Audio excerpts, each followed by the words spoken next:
Ce message vous a été préparé par le Ministry of Unlimited Holy Ghost et vous êtes avec Mauro Dieu d'amour, volume 2, la venue du royaume de Dieu. Que la paix et la grâce vous soient données de la part de notre Seigneur Jésus-Christ. Sermon 198, l'évangile de Jésus-Christ. Prions. Père éternel, nous te remercions ce matin, nous te louons. Tu nous as gardés, tu nous donnes une autre occasion d'écouter ta parole. Merci Seigneur. Seigneur, au nom de Jésus-Christ, nous prions. Pardonne-nous nos offenses. Pardonne-nous tout ce que nous avons commis qui n'était pas selon ta volonté, Père, nous prions. Nous prions qu'en tant que nous écoutons ta parole, tu amènes ton Esprit Saint en nos cœurs, afin qu'il ouvre nos cœurs, il ouvre nos yeux, il ouvre nos oreilles, pour que nous puissions comprendre ta parole et l'appliquer. Au nom de Jésus-Christ, Père, nous voulons être transformés par ta parole. Père, nous voulons être guidés par ta parole. Nous voulons penser selon ta parole. Au nom de Jésus-Christ, Père, nous prions que nos vies soient une expression physique, une manifestation de ta parole. C'est au nom de Jésus-Christ que nous prions. Que ton règne vienne, que ta volonté soit faite comme au ciel, et que ton nom soit sanctifié. C'est au nom de Jésus-Christ que nous prions. Amen. Aujourd'hui, on va lire en Luc chapitre 9, versets 46 à 48. La Bible nous dit, « Or, une pensée leur vint à l'esprit, savoir lequel d'entre eux était le plus grand.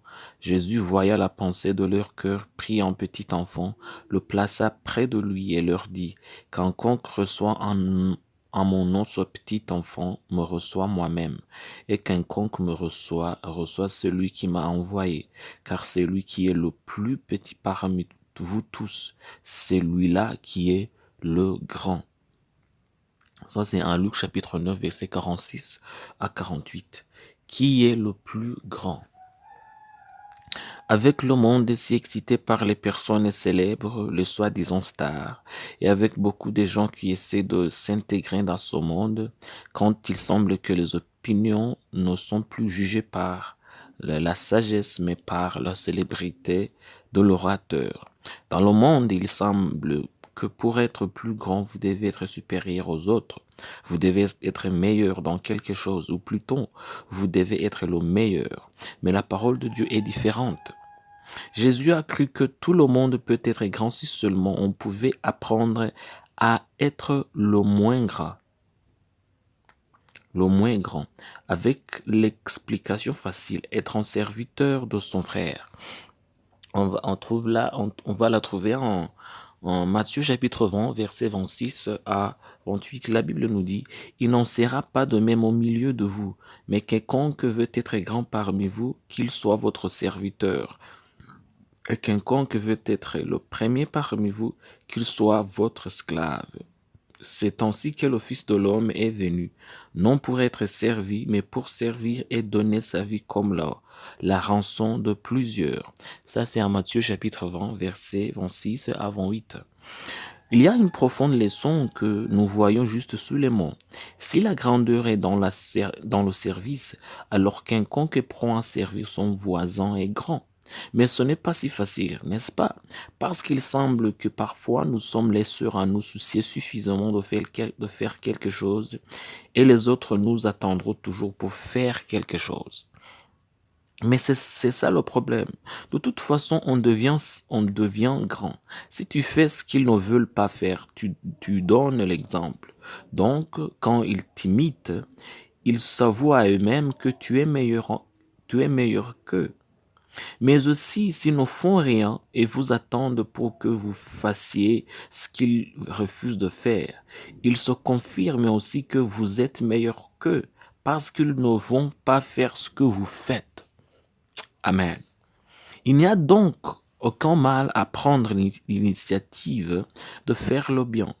Tout besoin que tu vois est une opportunité pour toi de devenir meilleur.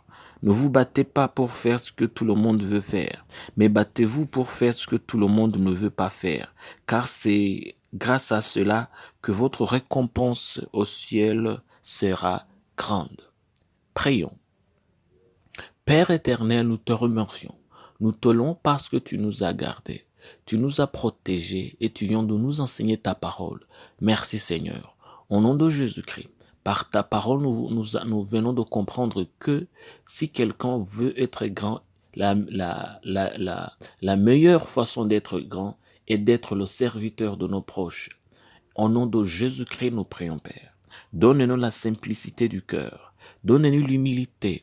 Donne-nous ce courage d'être le serviteur et l'esclave de nos proches, afin que Dieu nous soyons humbles, mais aussi que nous soyons grands dans ton royaume. C'est au nom de Jésus-Christ que nous prions. Que ton règne vienne à nos vies, que ta volonté soit faite et que ton nom soit sanctifié. C'est au nom de Jésus-Christ que nous prions. Amen. La promesse d'aujourd'hui, on va la trouver en Matthieu chapitre 7, verset 12. La Bible nous dit, « Tout ce que vous voulez que les hommes fassent pour vous, faites-le de même pour eux, car c'est la loi et les prophètes. » Ça, c'est en Matthieu chapitre 7, verset 12. Que Dieu vous bénisse et parce que vous avez écouté à sa parole, je prie pour vous, qu'il vous donne l'onction d'appliquer sa parole. Je prie pour vous que vous ayez la force d'appliquer sa parole. Je prie pour vous que vous ayez l'humilité de toujours servir votre frère, vos frères et sœurs. Je prie pour vous que Dieu vous donne la force de toujours aimer sa parole et la force de toujours obéir à sa voix. C'est au nom de Jésus-Christ que je prie pour vous. Amen. Que Dieu vous bénisse. Soyez un partenaire de Dieu. Suivez et recommandez notre page Facebook et notre chaîne YouTube. Partagez la dévotion avec vos proches. Lisez et écoutez tous les jours et vous verrez vraiment Dieu dans votre vie. Que Dieu vous bénisse. Vous pouvez trouver les links dans la description du vidéo en dessous. Cet message vous a été préparé par le Ministry of Unlimited Holy Ghost et vous a été présenté par Mauro Dieu d'amour. Que la paix et la grâce vous soient données de la part de notre Seigneur Jésus-Christ. Amen.